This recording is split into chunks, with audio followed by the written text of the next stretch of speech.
शुभ सकाल बंधुरा केमन आछो तोमरा सबाई।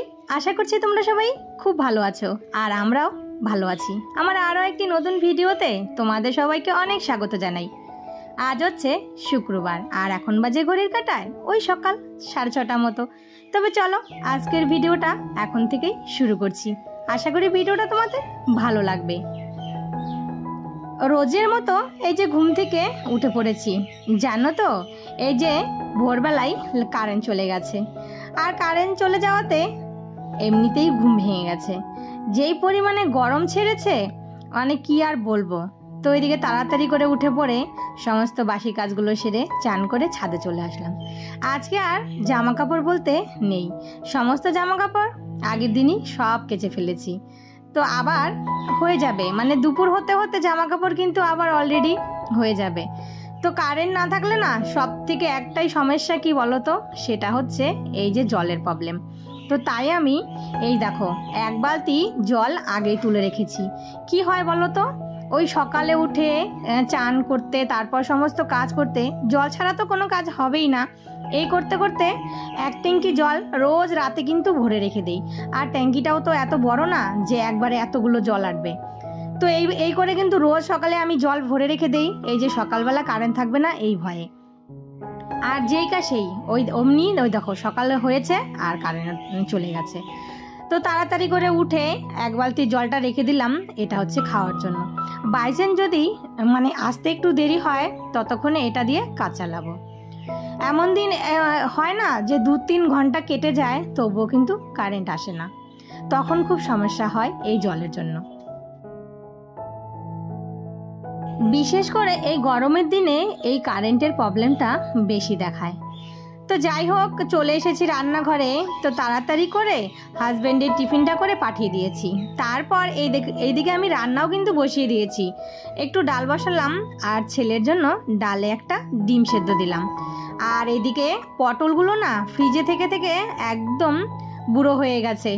যাই হোক সেই রবিবারে আনা হয়েছে, পুরো 1 সপ্তাহ হতে চললো। তো হাজব্যান্ড বলেছে পটলগুলো ভেজে ফেলতে। পটল ভাজা আমার বড় ছেলে আবার ভালোবাসে খেতে, তাই আজকে সমস্ত পটলগুলোই ভেজে ফেলেছি। আর এক টুকরো মিষ্টি কুমড়া ছিল আর একটা হচ্ছে করলা, সেটাও একটু ভাজি করে নিলাম। এটা না ডালের সঙ্গে খেতে বেশ ভালো লাগবে। তো যে কয়েকটা পটল ছিল আর রেখে দিইনি, কয়েকটা আবার শুকিয়ে গেছে এমনই, সেগুলো আর ভাজলে খাওয়া যাবে না, তাই সেগুলো আবার ফেলে দিয়েছি। তো এইদিকে ভাজাগুলো নামিয়ে এইদিকে মাছ ভাজা বসালাম। আজকে রান্না করব বোয়াল মাছ।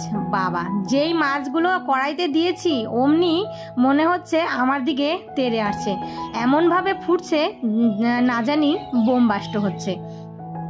আর এই বোয়াল মাছ এত পরিমাণে তেলে দিলে ফাটে, তো তাড়াতাড়ি করে মাছগুলো দিয়ে সঙ্গে সঙ্গে ঢেকে দিলাম, না হলে এর সামনে আর আমি একদমই টিকতে পারবো না। তো ওইদিকে মাছ ভাজা বসিয়ে আর সবজি তো আগেই কাটা হয়ে গেছে, আলু বেগুন দিয়ে পাতলা করে একটু তোমার বোয়াল মাছের ঝোল করব। আর সাথে তো ভাজা করেছি আর একটা ডাল হবে। আবার আলুও সেদ্ধ দিয়েছি, সেটা হচ্ছে বাচ্চাদের জন্য। ছেলে দুটো আলু সেদ্ধ খেতে বেশ ভালোবাসে। আর এইদিকে মাছ ভাজাও হয়ে গেছে, তো মাছটা একটু উল্টিয়ে নিচ্ছি। আর ওইদিকে না পাটায় একটু মশলা বেটে নিলাম, সেটা হচ্ছে কাঁচা লঙ্কা। এর আগে কাঁচা লঙ্কা পেস্ট করে রেখে দিয়েছিলাম, তো সেটা শেষ হয়ে গেছে।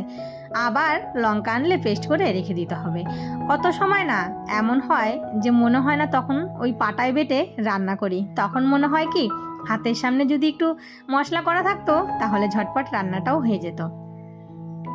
এইদিকে কিন্তু রান্না বান্নাও একদম পুরো আমার কমপ্লিট হয়ে গেছে। তো চলো তোমাদেরকে একটু দেখাই কি কি রান্না করলাম। তো এইদিকে দেখো এই যে 2 রকমের ভাজা করেছি, আর ছেলেদের জন্য মাছ ভাজাটা তুলে রেখে দিয়েছি।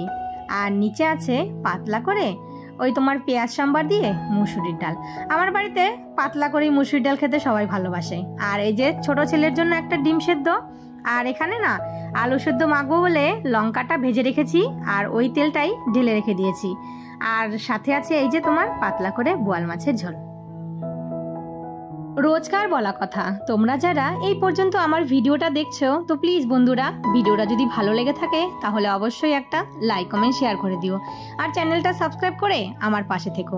আমার যেই বন্ধুরা অলরেডি এই কাজটা করে দিয়েছো তাদেরকে অসংখ্য অসংখ্য ধন্যবাদ, আর যারা এখনো করনি তাড়াতাড়ি করে আমার বন্ধু হয়ে যাও। আর হ্যাঁ, অনেক বন্ধুরাই আছো যারা একবার এসেই বন্ধু করো বলে চলে যাচ্ছ, তাদের আর দেখাই পায় না, আর বন্ধুই বা কী করে করব। তো তোমরা কিন্তু আবার সঙ্গে সঙ্গে সাবস্ক্রাইবটাও তুলে নিচ্ছ, তো প্লিজ বন্ধুরা এরকম কিন্তু তোমরা করো না। তো এদিকে রান্নাটা সেরে তাড়াতাড়ি করে কয়েকটা জামা কাপড়, বলেছি না ওই যে সকালে জামা কাপড় ধোয়া হয়নি, তার কারণ জামা কাপড় ছিল না, আবার এই দেখো বেরিয়ে গেছে। আর এইদিকে এই যে তোমার ছেলের দুটো প্যান্ট আর হাজবেন্ডের জামা প্যান্ট, তো এগুলো সব এই যে এখন ধুয়ে দিলাম।